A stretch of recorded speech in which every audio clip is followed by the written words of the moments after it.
దొంగ దెబ్బతీయడం వేరు, చెప్పి చేయడం వేరు. భారతదేశం చెప్పి చేసింది. యుద్ధం మొదలు పెడతామన్నది, ఖచ్చితంగా అంతు చూసింది. అర్ధరాత్రి 1:44 భారత వైమానిక దళం దాడి చేసింది. త్రివిధ దళాలు సంయుక్తంగా ఈ దాడిలో పాల్గొన్నాయి. అర్ధరాత్రి బుల్లెట్ల వర్షం కురిపించింది. ముందే పాకిస్తాన్కు చెప్పి చేయడం కాదు, పక్క దేశాలకు కూడా చెప్పి చేసింది Bharat. Exactly America, UK, Saudi Arabia, UAE ఇంకా రష్యాలోని కొంతమంది దౌత్యవేత్తలతో కూడా మాట్లాడడం జరిగింది.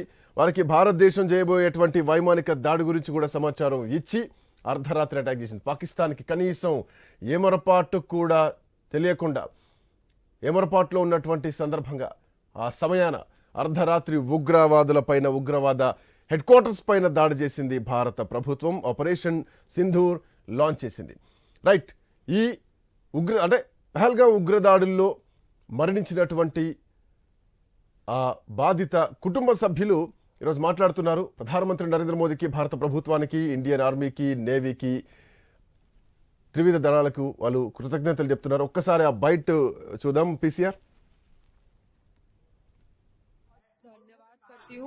उनसे बहुत थैंक यू कहती हूँ कि उन्होंने मेरे पति की मौत का बदला लिया है. धन्यवाद कहूंगी. मैं बहुत छोटी हूँ, उन्हें कुछ भी कहने या नहीं कहने वाली, लेकिन हाँ, जिस तरीके से हमारे पूरे परिवार को उन पे विश्वास था, उन्होंने उसी तरीके से जवाब देके हमारे विश्वास को कायम रखा है. And I am really thankful. बिल्कुल सर, असली श्रद्धांजलि. और शायद वो आज जहाँ पे भी है, आज वो शायद थोडी शांती में होगा.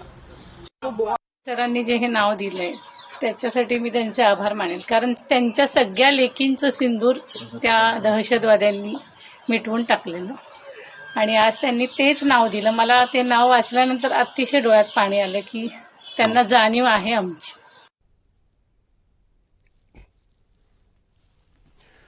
ఎస్, మొత్తానికి శుభం ద్వివేదితో పాటు ఇంకా ఎవరైతే ఈ పహల్గామ్ ఉగ్రదాడిలో మరణించినటువంటి కుటుంబ సభ్యుల వాళ్ళు ఇప్పటివరకు భారతదేశానికి, ఎట్ ది సేమ్ టైం భారత సైన్యానికి, మోడీకి కృతజ్ఞతలు చెప్పుకుంటున్నారు.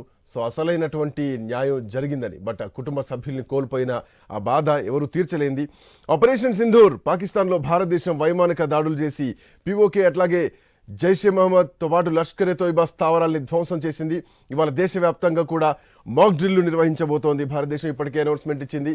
సో ఇటు హైదరాబాద్లోని 4 ప్రాంతాల్లో, అటు వైజాగ్లో కూడా ఆపరేషన్ ఈ మాక్ డ్రిల్స్ జరగబోతుంది. ఒకవేళ పాకిస్తాన్ కానీ లేదు ఈ శత్రువులు అటాక్ చేస్తే ఎట్లా మనల్ని మనం సంరక్షించుకోవాలంటూ కూడా దీనికి సంబంధించి ఇప్పటికే భారత ప్రభుత్వం చెప్పడం జరిగింది.